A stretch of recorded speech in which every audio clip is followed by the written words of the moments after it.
بسم اللہ الرحمن الرحیم۔ السلام علیکم۔ امید ہے آپ خیریت سے ہوں گے۔ پیارے دوستو، بابا فرید گنج شکر رحمت اللہ علیہ نے فرمایا کہ بلی پالنے کے 5 بڑے فائدے ہیں۔ بلی آپ کی زندگی اور تقدیر کو بدل سکتی ہے، لیکن ساتھ ہی بلی پالنے سے ایک بہت بڑا نقصان بھی ہے۔ اگر آپ نے بلی کے ساتھ یہ ایک غلطی کر دی تو بلی آپ کی زندگی کو تباہ و برباد بھی کر سکتی ہے۔ آج کی ویڈیو میں ہم آپ سے اسلامی تعلیمات کی روشنی میں بلی کو پالنے کے 5 بڑے فوائد اور اس ایک نقصان کے بارے میں بات کریں گے جو کبھی بھی نہیں کرنا چاہیے۔ پیارے دوستو، بابا فرید رحمت اللہ علیہ نے نہ صرف بڑے صغیر بلکہ پورے عالم اسلام میں معروف بزرگ تھے۔ اللہ تعالیٰ نے انہیں کئی کرامات عطا فرمائی تھی۔ ان میں سے ایک کرامت یہ تھی کہ وہ جانوروں کی زبان بھی سمجھ سکتے تھے اور ان سے بات چیت بھی کرتے تھے۔ بابا فرید کو چڑیاں بہت پسند تھیں۔ جب وہ صبح گھر سے نکلتے تو پاک پتن کی چڑیاں ان کے پاس جمع ہو جاتی۔ وہ انہیں دانہ ڈالتے اور ان سے بات کرتے اور چڑیاں بھی ان سے بہت محبت کرتی تھیں۔ اسی دوران بلیاں اکثر چڑیوں پر حملہ کرتی تھیں۔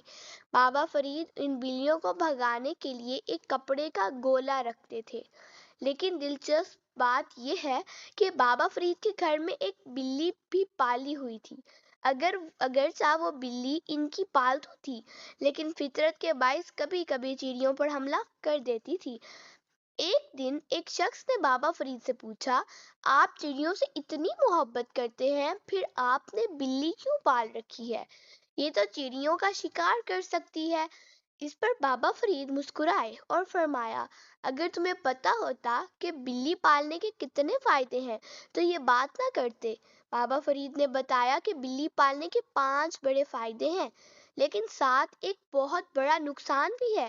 بلی پالنے کے فائدے: جس گھر میں بلی ہوتی ہے وہ گھر شرارتی جنات اور بلاؤں سے محفوظ رہتا ہے۔ بلی والے گھر میں رزق کی کمی، غربت اور تنگ دستی نہیں آتی۔ بلی کی دعا سیدھا اللہ تعالیٰ تک پہنچتی ہے۔ بلی پالنے سے دعاؤں کی قبولیت بڑھ جاتی ہے۔ بے سہارا بلی کو پناہ دینا بھی بہت برکت والا عمل ہے۔ بلی پالنے سے ہر قسم کے جادو اور بندش کا خاتمہ ہو جاتا ہے، کیونکہ جنات بلیوں سے محبت کرتے ہیں۔ بلی پالنے سے گھر اور زندگی کے تمام معاملات میں برکت آتی ہے، نحوست اور بے برکتی ختم ہو جاتی ہے۔ اور بلی پالنے کا نقصان: پیارے دوستو، بلی پالنے کا ایک بڑا نقصان بھی ہے۔ جیسے بلی کی دعا سیدھا اللہ تک پہنچتی ہے، ویسے ہی بلی کی بد دعا بھی سیدھی اللہ تک پہنچتی ہے۔ اگر آپ بلی پالنے کے بعد اس کا خیال نہ رکھیں یا جب شوق ختم ہو جائے تو اسے گھر سے نکال دیں تو یہ آپ کے گھر میں تباہی اور بربادی لے آ سکتی ہے۔ بلی اپنے مالک اور گھر سے بہت محبت کرتی ہے۔ اگر اسے بے وفائی کے ساتھ نکال دیا جائے تو وہ صدمے میں بد دعا کرے گی اور وہ بد دعا پورے گھر کو برباد کر سکتی ہے۔ اسی لیے یاد رکھیں، جب تک بلی زندہ ہے وہ آپ کی ذمہ داری ہے۔ کبھی بھی بلی کو گھر سے نہ نکالیں۔ آخر میں آپ بلی کے بارے میں کیا سوچتے ہیں؟ اپنی زندگی میں بلی کے متعلق کوئی تجربہ ہو تو کمنٹ ضرور کیجیے گا۔ نماز کی پابندی کریں۔ ویڈیو پسند آئے تو لائک اور شیئر کریں۔ انشاءاللہ اگلی ویڈیو میں ملاقات ہوگی۔ اللہ حافظ۔